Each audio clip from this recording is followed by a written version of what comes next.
So far for the Pomodoro timer, we've learned how to do a basic countdown. We've implemented switching between work mode and rest mode. And then we've added in functionality to pause the timer, play it again, and also reset it.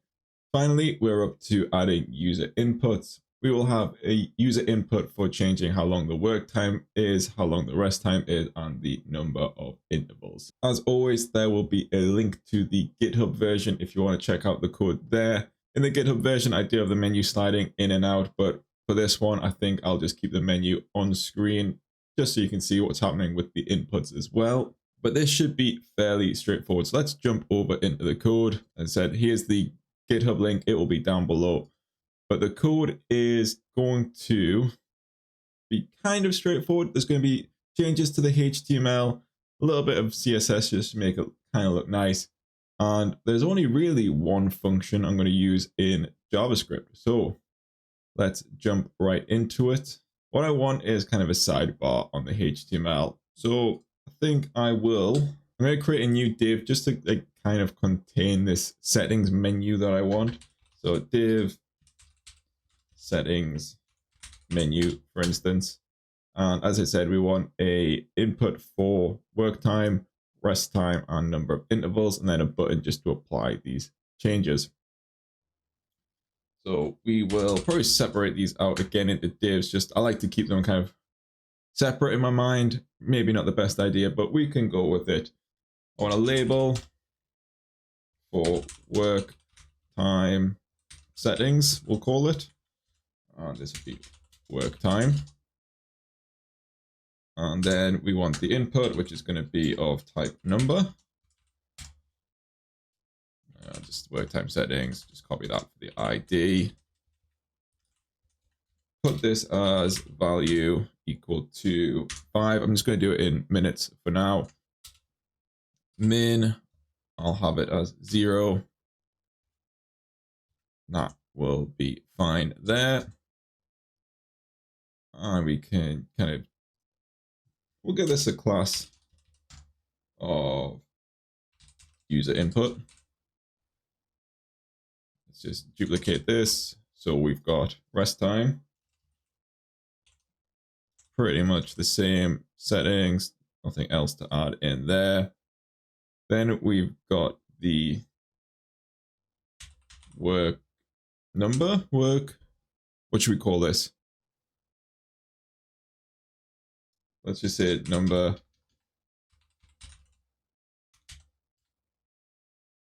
work intervals. I don't know. It's a long name, but it will do. This also should be rest up here. We'll copy this. Could have just called it intervals, couldn't I? I might just, I'm too far into it now. Too far into it. Intervals. Okay, but doesn't look great. I want to make this look a little bit better. As I said, I'd like the timer on one side and maybe the menu on the other. So how we're going to do that? I will probably do it just, this is already displayed grid on the body. Great. Place item center. But I will do, what is it? Template columns. Grid template columns. 1FR, 1FR. That will do. And I'll just do the user settings. Did I call it user settings? Double check the class name, settings menu. Settings menu. What should I do with this one? So I've got 3 divs. I also need to add in the button, actually. Forgot about that. Button, apply changes. And we'll give this a class of button. Because I got rid of my button stylings for the icons here. I'll add some more stylings just for this button.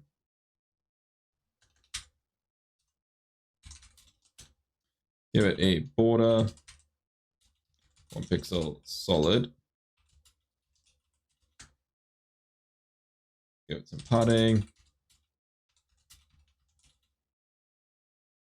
Yeah, give it a little border radius. Nobody likes sharp corners. Always seem to run into them as a child. Border radius, I might up that to 5. Yeah, a little bit nicer there. And as always with the cursor, you should have it as a pointer, I think. And should we do a little highlight on it? Just while it's hovering. And I should have the blue somewhere. It's just blue.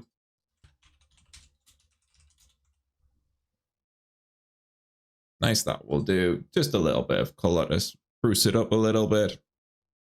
Now I want to do a little bit with the user settings, the user input, sorry, to make it a little bit more aligned. So I'm going to do display grid template columns, just 50 pixels, auto. Increase it to 150. Maybe not even 150, 100. We'll add a little bit of margin bottom. Do 12 pixels. Yeah, that will do. So we got 5 minutes, intervals. 2. So we kind of got the user setup done. A little bit basic, but kind of gets the gist across here. Now we're just going to do the apply changes function.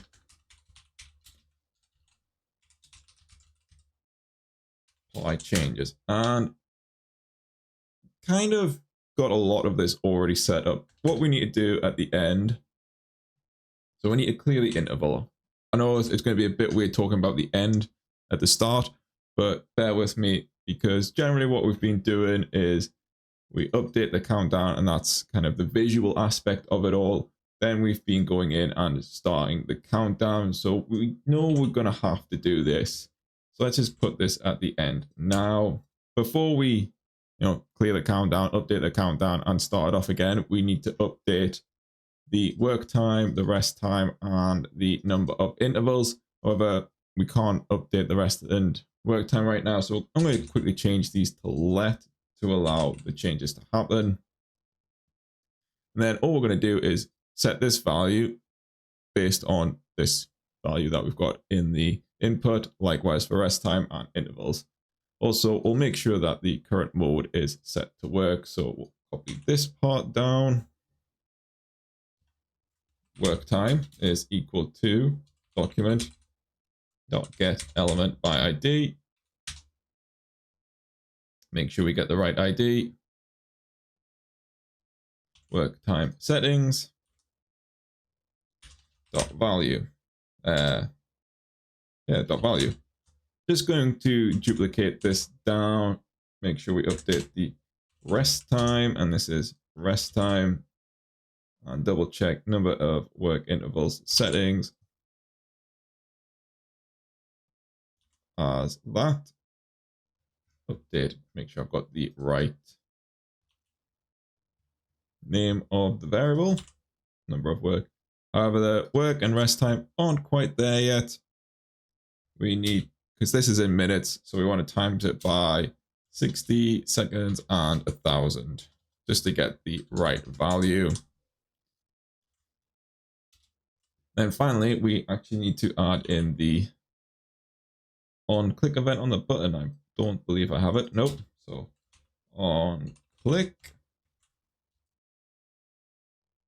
apply changes. Apply these changes. There was an issue, so if I just refresh this page, so the issue is when I click apply changes, it's not actually applying the right change because I had this current time variable as well. So we'll just reset the current time equal to work time again. Click apply changes, and it goes to 5 minutes. I change this to 1 minute, 1 minute and 10, for instance. You'll see change to 1 minute and the number of intervals changed to 10. And if I change this to 0.1, it should be 6 seconds, I believe. Yep, 6 seconds. And then it should be a minute rest. Always the best time. Work for 6 seconds, rest for a minute. Perfect. But that is how to add in some user changes. Quickly go over the code a bit more. So I've just added in 3 different user inputs, one for work time, one for rest time, and one for the number of intervals. Again, if you've added in the long rest time, you would just add in a 4th user input and make the changes in JavaScript as well. Styles, I'm not really going to go over. Definitely think you should look at this and try and make it your own. Definitely have a look at the GitHub version where I've got it sliding in and out. Just a little bit more sleek. And then in terms of the JavaScript, we've only added in the extra function where we're applying the changes. We reset the work time and rest time and the number of intervals. Make sure the current time is also reset to the new value of work time. Double check that the current mode is work, because if you apply the changes on rest, we want to make sure we go back into work mode. We clear the interval, update the visual side of the countdown, and start the countdown again. I've also been creating some web overlays for streaming. If you want to check them out, I'll also have this link down below. Right now I've got 5 versions, 2 of them are very similar, and I am working on updating the README file. Here is an example of one of them. So you would just add this as an overlay. I've got it built so that all these versions take in the same parameters as I'm trying to describe down here. You can take in work time, rest time, and long rest time, along with, number of intervals. So we just open this up. Here's the example of one of them. You just add this as an overlay, a web browser source in OBS or whatever you're using. But this is just another example. You can look at the code here, how I've done it. I've got each file with its individual JavaScript, CSS, and HTML. Later on, I might combine them just to make things a little bit more manageable going forward. But yeah, make sure you check it out. Links to everything will be down below. I would love to see your versions of what you've been building for the Pomodoro timer.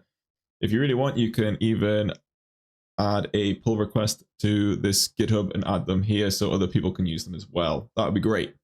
Hope you've enjoyed this video. If you have, please make sure you hit that like button. And if you'd like to see more, please subscribe. Hope you all have a good day, and I will catch you later.